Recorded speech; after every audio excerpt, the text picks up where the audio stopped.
Hello guys, welcome back to my channel. आज मैं episode 23 को एक्सप्लेन करने वाली हूँ। अगर आप मेरे चैनल पर न्यू है तो जल्दी से लाइक, कमेंट एंड सब्सक्राइब कर देना। तो शुरू करते हैं। इस एपिसोड का शुरुआत वहीं से होता है जहाँ से आखिरी वाला एपिसोड ख़त्म हुआ था। अगर आपने उसे नहीं देखा है वो मेरे चैनल पर अवेलेबल है, पहले आप जाकर उसे देख लीजिए।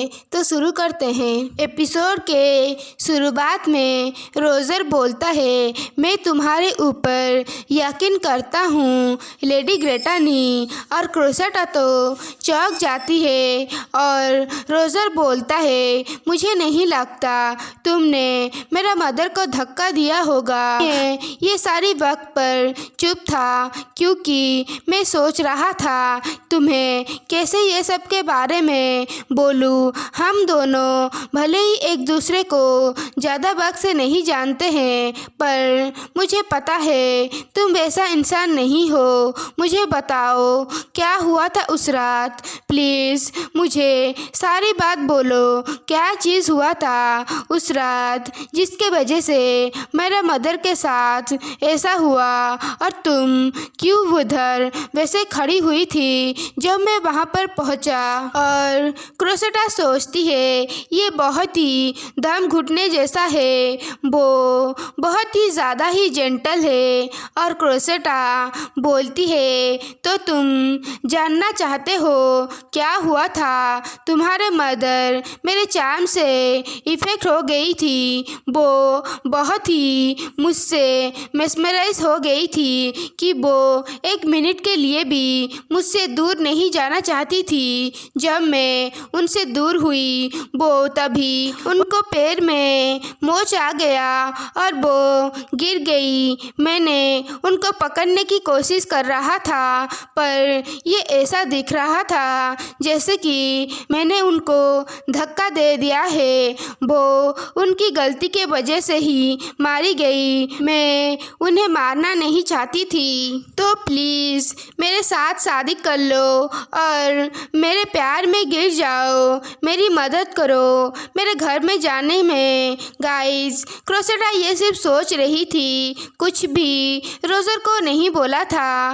और वो सोचती है मैं इतना भी बेशरम नहीं हूँ कि ये सब बोलूँ। कोई रोजर की तरह काइंड पर्सन वो सब यकीन कर देगा जो भी मैं उससे बोलूँगी। उसके साथ ही वो मेरा चार्म कैसे काम करता है देखा है, पर अगर मैं बोलूँगी उसका मदर मेरे चार्म से इफ़ेक्ट हो गई जिसकी वजह से वो लड़खड़ा कर गिर गई और उनकी मौत हो गई, वो ज़रूर ही बोलेगा ये उसकी मदर की गलती है।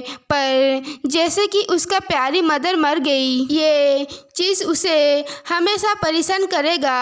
अगर रोजर मुझे उसका मेंशन में नहीं लाया होता तो ऐसा कुछ भी नहीं होता, उसे चोट नहीं लगता और वो एक पीसफुल लाइफ जी रहा होता उसके मदर के साथ।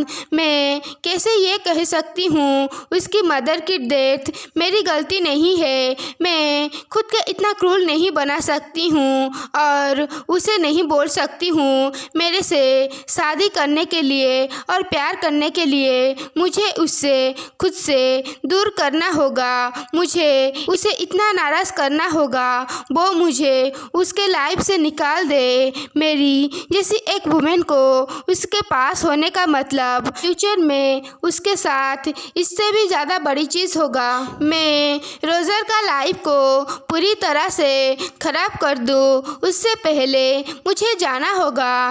और रोजर क्रोसेटा को पुकार कर उसे होश में लाता है और क्रोसेटा बोलती है ये एक एक्सीडेंट नहीं था, मैंने उनको धक्का दिया था। और रोजर बोलता है क्यों, तुमने ऐसा क्यों किया, तुम्हारे पास तो कोई रीज़न भी नहीं है मेरे मदर को मारने की। और क्रोसेटा बोलती है मेरे पास रीज़न है, अगर हम शादी करते एक मदर जो बीमार है वो हमारी रास्ते में आती, जबकि मेंशन में आग लगा था मैं उसे एक एक्सीडेंट दिखाने के लिए कोशिश कर रही थी, पर मैं बहुत ही अनलकी थी, तुमने वो सब देख लिया। और रोजर बोलता है, नहीं, तुम इस तरह की पर्सन नहीं हो। और क्रोसेटा बोलती है, मैंने सोचा कि तुमने वो सारी बात सुन लिया था जब क्राउन प्रिंस ने तुम्हें वो मेडिसिन दिया था। क्या तुम्हें नहीं पता है मैं किस तरह की इंसान हूँ? और रोजर बोलता है, तुमने बोला था वो सब झूठ है और तुम बस नाटक कर रही थी। और क्रोसेटा हंसने लगती है और बोलती है, तुम कितना इनोसेंट हो। तुम सोचो, जब तुम अनकॉन्शियस होते हो, मैं जो बात बोलता हूँ वो सच्चाई के ज़्यादा करीब होता है। रोजर, क्या तुम भी मेरे चार्म से इफेक्ट हो गए हो? इसके वजह से क्या तुम मेरे ऊपर ट्रस्ट करना चाहते हो, एक औरत के ऊपर जो तुम्हारी मदर को मार डाला?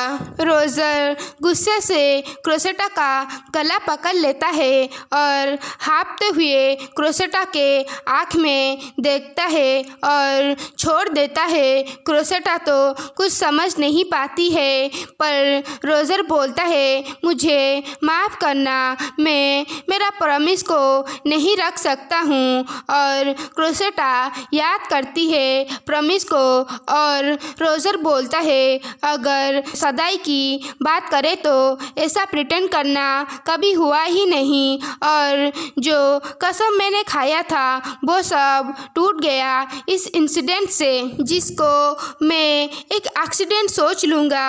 सो प्लीज़ मेरे से दूर चले जाओ, तुम अपना काउंट का मेंशन में चले जाओ प्लीज़। और रोजर पहली बार गुस्से से बोलता है, क्या तुमने मुझे सुना नहीं? और क्या तुम चाहते हो मैं तुम्हें घिसट के ले जाऊं? और क्रोसेटा बोलती है, मैं जा रही हूँ। और क्रोसेटा जाने के बाद रोजर सारे डॉक्यूमेंट को फेंकने लगता है और रोने लगता है। गाइस, ये सच में एक हार्ट ब्रोकन मोमेंट है। छोड़ो, कंटिन्यू करते हैं। सीन शिफ्ट होता है, हमें क्रोसेटा को दिखाया जाता है। क्रोसेटा जाती हुई सोच रही होती है, अब मैं किधर जाऊं? मेरे पास अब ताकत नहीं है किधर जाने की। तभी कैरेज से क्राउन प्रिंस बोलता है, क्रोसेटा क्या हुआ? गाइस, लो आ गया हमारा कमीना क्राउन प्रिंस, जिसने मेंशन में शायद आग लगाया था। और क्राउन प्रिंस बोलता है, तुम स्ट्रीट में अकेले कहाँ जा रही हो? ये बहुत ही खतरनाक है। इसके साथ ही ये एपिसोड यहीं पर एंड होता है। तो फिर मिलते हैं नेक्स्ट एपिसोड में। अगर आपने अभी तक लाइक नहीं करा है तो लाइक कर देना और सब्सक्राइब और कमेंट भी कर देना जल्दी से। तो फिर मिलते हैं नेक्स्ट वीडियो में। टाटा।